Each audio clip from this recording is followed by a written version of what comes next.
Hey guys, it's Cassera, and today I'm going to be doing my book talk for the Mistborn Trilogy by Brandon Sanderson.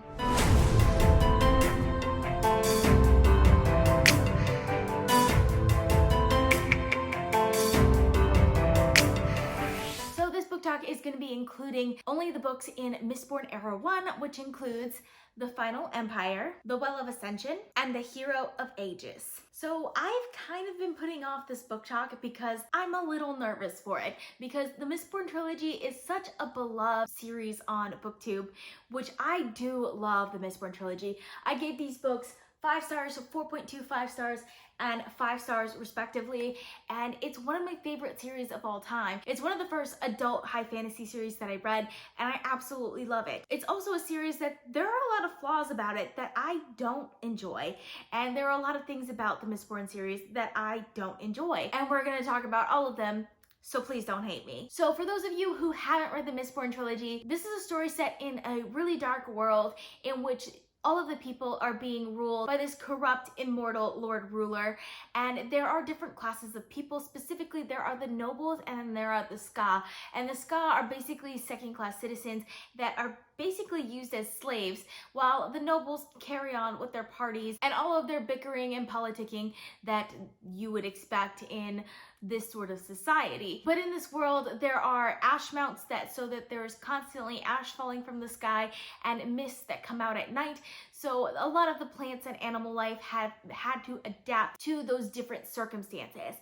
It has fantastic world building, by the way. And there is a fantastic magic system in this series as well, because it's based off of metals. And if you can burn one metal, you call it a misting, or if you're Mistborn, you can burn all of the metals. Each metal has a different thing that it does for the user, which is called an allomancer, because the magic system is called allomancy. So it is definitely a great series with a nice hard magic system that is so much fun to read. But if you haven't read the series, I don't recommend you watch this video, because like in all of my book talk videos, I'm gonna go very deep into spoilers. So please sign off on it now, go read the series, and then you can come back and watch this video and we can discuss all of this. So like I said, there are gonna be spoilers in this, and in all of my book talk and review videos, I talk about 4 things: character, plot, world building, and writing style. So of course, we're gonna start with character. So I feel like I'm gonna have to start this off with Kelsier, because he is like the main reason this series is so good, especially in the beginning. He was my favorite character in book 1. I absolutely loved him, partially because he's not a likable character, and it's pretty obvious from the very beginning that he's not a likable character. He's willing to kill people for no reason, for his cause, and for me that makes him not a likable character, but I loved him because of it, because I love unlikable characters, and I feel like Brandon Sanderson doesn't write a whole lot of actual unlikable characters, but I feel like Kelsier is one of them, and I absolutely love it. I also love his entire arc, and the fact that he planned all of that out was just fantastic, and I absolutely enjoyed everything about Kelsier and his arc, and just the way he carried himself, and the fact that he mentored Vin too, because he didn't have to do that. Like, he didn't have to teach her about allomancy or anything like that, but he did that anyway, and I love his relationship with Vin. It's such a like wholesomely good relationship that you don't always get in fantasy, and he's like almost like a father figure to her, and I absolutely love that. So of course, the next character I have to talk about is Vin herself, which she is a fantastic character. I especially love her character arc in the first book. It's almost like a rags to riches sort of character arc, except like it has nothing to do with money. It's being completely powerless and gaining that confidence in herself and becoming this just powerful character. I really loved her characterization in book 1. That being said, I really didn't like her characterization in the other books. Like, all of her insecurities in book 2 felt like she just took this giant step back from book 1. Like, by the end of book 1, she was this really confident person, and then book 2, it was just like suddenly she was 2 people again, and it was just kind of like, Vin, I thought we had already gone over this. I thought you already knew who you were. Like, We had gone through this already, Vin. Come on. I still enjoy her as a character. She's probably my favorite character in the series because you can't help but love Vin, but I do feel like she falls back a lot, especially in the second book, which I didn't really enjoy. Though her character in the third book is fantastic, though there's not a whole lot of development there in my opinion. The next character we have to talk about is Alan, and I love Alan. He's one of my favorite characters in this book. He's not what you would expect from a noble-born character, but like in the first book, Alan's persona and his sort of relationship with Vin in the first book, I just absolutely loved that aspect of the book. It was a great character arc that I really, really enjoyed. I also think that his character arc in the second book was really good as well. He's one of the few characters that I actually really liked his character arc in the second book. And no, it's not because of the politics, because surprise, surprise, I didn't actually like the politics in the second book, but we will get to that. But I liked like how his idealism was turned on its head in the second book, and it just worked really well for me. That being said, I didn't like his character in the third book. Like for some reason, as soon as I start liking a character in this series, they seem to like just go the complete opposite way, and I'm just like, oh, really? Was that really necessary? So yeah, I didn't really like the turn that his character took in the third book, but I see where it was necessary to the plot of the story. I think like the ending and everything that he did at the ending and his character arc towards the end was really great. I didn't like the way his development was done, if that makes sense. The last character that I really want to talk in detail about is Sazed, because he is a very interesting character as well. I absolutely love Sazed, especially in books 1 and 2. He starts to get really annoying to me in book 3. He's kind of like Alan in the sense that I liked him in the first book. I really, really loved him in the second book. And then the turn that he takes in the third book kind of turns me off from his character, which is surprising because in the third book, he's dealing with some of these really deep emotions, specifically of grief, that is really hard to go through. I usually love when characters feel grief and other like really raw emotions very deeply, but for some reason with Sazed, it just didn't really work for me. I don't know why. I typically like when authors go that dark with their characters and their emotions, but with Sazed, I felt a little apathetic about it. And it might be because Sazed himself was feeling a little apathetic about a lot of things. That should have been, I felt like, a character arc that I should have loved. Like I should have really loved that character arc, and it just didn't work for me in a way that I just kind of didn't want to read from his perspective anymore by the time I got to the Hero of Ages. It just wasn't that interesting to me anymore. So there's tons of other great characters in this story as well. There's Dockson. I love Dockson's characterization and how against the grain he is, especially in The Well of Ascension. I think another really great character from The Well of Ascension is Zane. He's definitely an unlikable character, and there's a lot to his character arc that is not my favorite, but I like the main concept of his character. I think that was just a really interesting character to include, and I wish there were like more characters like that out there. I loved Zane. I think another character that has a really interesting arc is Marsh, because at the very beginning of the series, I didn't really like Marsh very much, and he was supposed to be a likable character at that time, but he really grew and developed as a character into an almost unlikable character, but that's how I started loving him.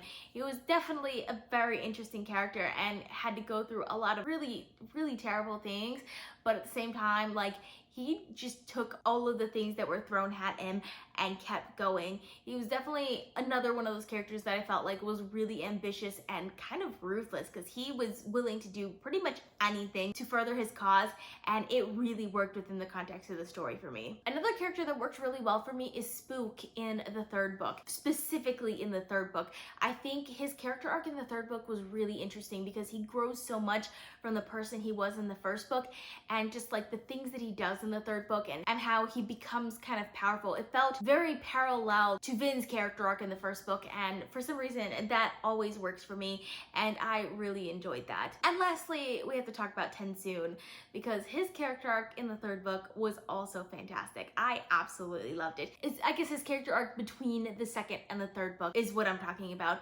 because it's kind of weird when you have a non-human character to talk about like how they've grown and changed, but you can definitely see how his relationship with Vin is so different than other members of his society, and just how that changes him and how he works past that to do things. Like, I think it was fantastic, and I love that he was included in this story. Like, not only is he like such a really great part of the world building, but he's also a really great character. Really quick, before we move on, I wanted to take a little bit to talk about Vin and Ellen's relationship, because I felt like their relationship was a pretty big part of the first book, and I think their relationship worked really well in book 1 and book 3. I really hated their relationship in book 2 though.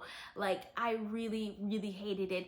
I just felt like they went from I'm kind of attracted to this person to I'm completely and totally in love with this person. We're basically a married couple, but now I have reservations. It was kind of just like a weird combination of complications that just didn't really work for me. And I understand there was a time lapse between book 1 and book 2, but at the same time, even if there is a time lapse, there shouldn't be like whole parts of the storyline that are just left out, I felt like, especially since their relationship was just such a big part of book 1. I don't know, their relationship just didn't work for me in The Well of Ascension. So the next thing we're going to talk about is plot. I'm going to talk about each book individually, so I'm going to start with The Final Empire, book 1, and I actually am surprised by how much I liked book 1. Like all of the books in the series, book 1 is separated into different parts. I think I mentioned this in one of my vlogs, but each part in book 1 builds up to this really big action scene, and then there's a cliffhanger,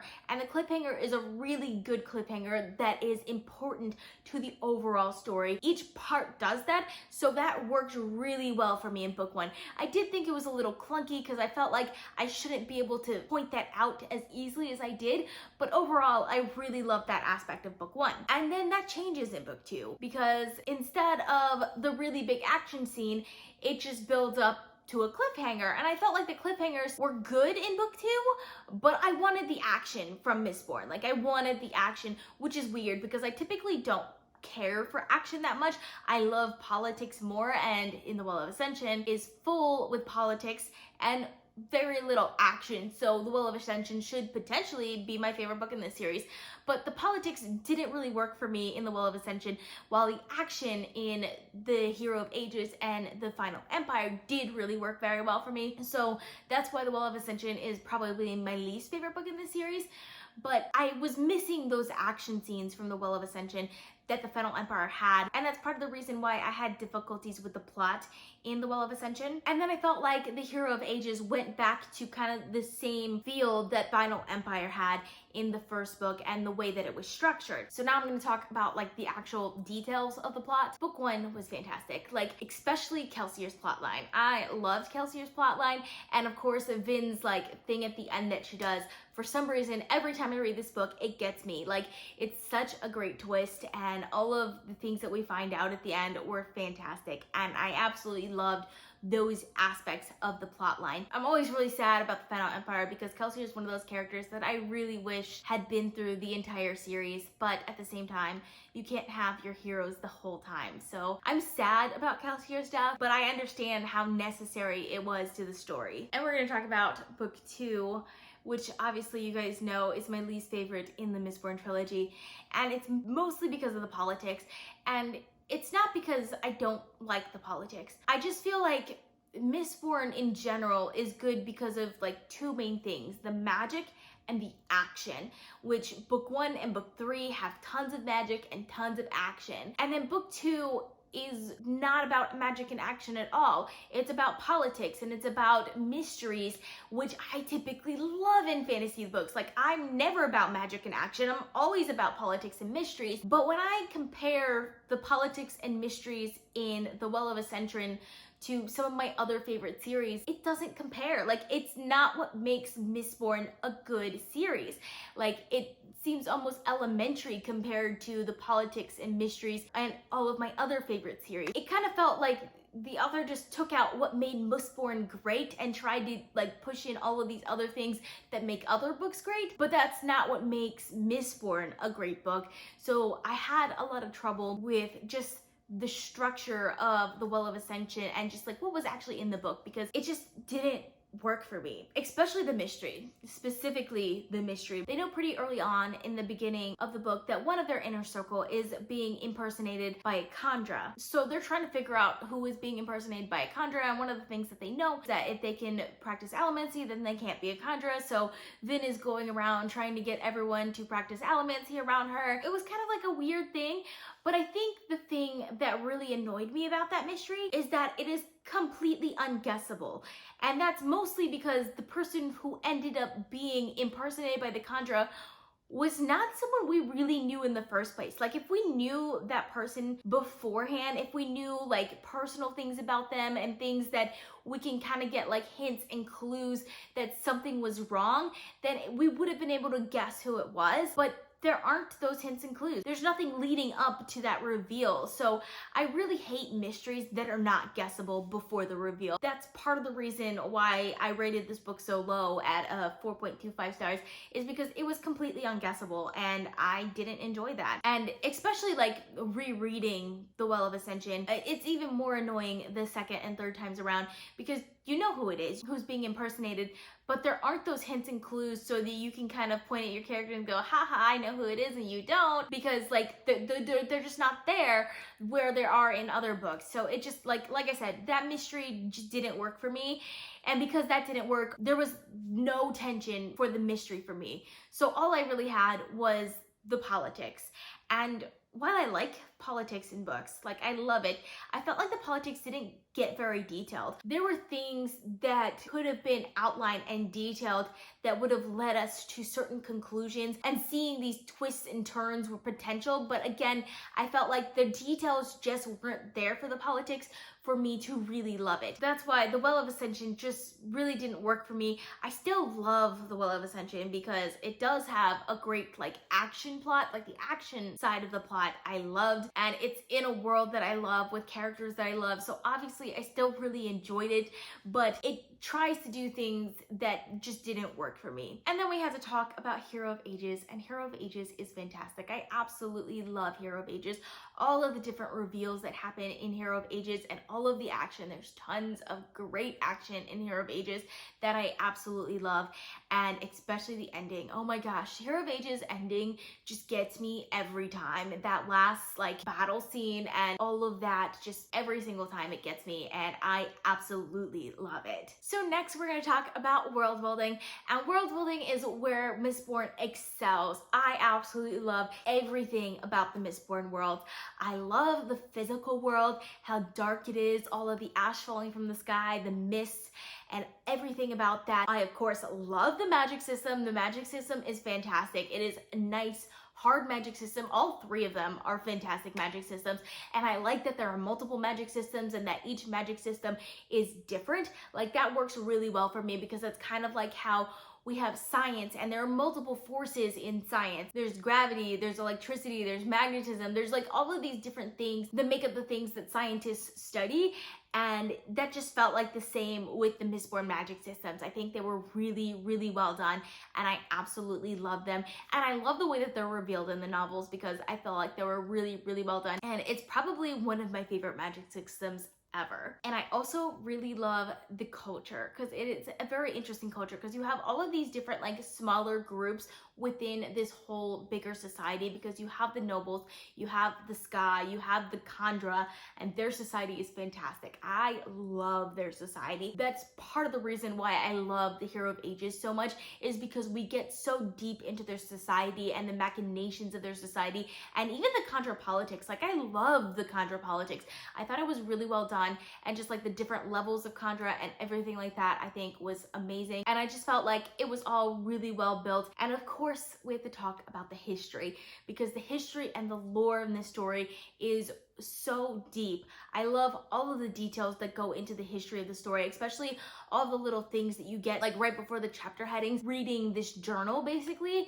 I absolutely love it, and all of the detail that went into the history was really well done, and I love it. Like I said, there's like everything about the world building. This is one of the most well-built worlds that I ever read, and I can just spend hours and hours talking about how good this world is because it's fantastic and it's the reason why I love this series as much as I do. Lastly, we're gonna talk about writing style. And I'm gonna have to be honest with you guys, Brandon Sanderson does not have my favorite writing style. Mostly because, like I said, I don't like necessarily the way that he develops the characters. I felt like he sets up really interesting characters, but the way they're developed and like just the type of scenes that they use to develop these characters just doesn't really work for me. Additionally, the first book, the plot felt a little bit clunky to me, which I think I mentioned during plot, but I felt like there should have been a way to make it feel a little bit more seamless. That being said, I do really love the world building and the atmosphere of these books, and that aspect of it really worked for me. Oh, also about the plot, I don't like the way he does his plot twists. Like, I really don't like the way Brandon Sanderson does his plot twists. Like, his plot reveals, I don't mind. I don't mind his reveals, but a lot of the plot twists just don't work for me. I know that they sound like the same thing, but there are differences in my mind, and he uses a lot of my pet peeves when he does his plot twists. So that's why, even though he's one of my favorite authors, it kind of annoys me almost every single time he does like a really, really big plot twist. But not all the time. Sometimes I still really love it. Like Vin's earring, that whole plot twist was really well done, and I absolutely loved it. But there are other plot twists that I really didn't like Tensoon. Kind of ruined Well of Ascension for me, like, not gonna lie. Kind of ruined it. Like I said, I love this series. It's one of my favorite series of all times, and I hope that I can continue loving this series when I get to the second era Mistborn books, which I'm hoping we'll get to this year. Like, I'm really hoping, but I absolutely love this series. I've reread it like 3 times now, and I still really love it, and it will continue to be one of my favorite series of all time. If you guys have read these books, let me know down in the comments. I would love to discuss with you guys. I post videos every Monday, Thursday, and Saturday at 6 p.m. Eastern time, so consider subscribing. I also post bonus videos, so if you want to be notified as soon as I upload, you can click that little bell icon. If you like this video, please give it a big thumbs up to support my channel. All social media links are in the description down below. Thank you guys so much for watching, and I'll see you guys next time. Bye!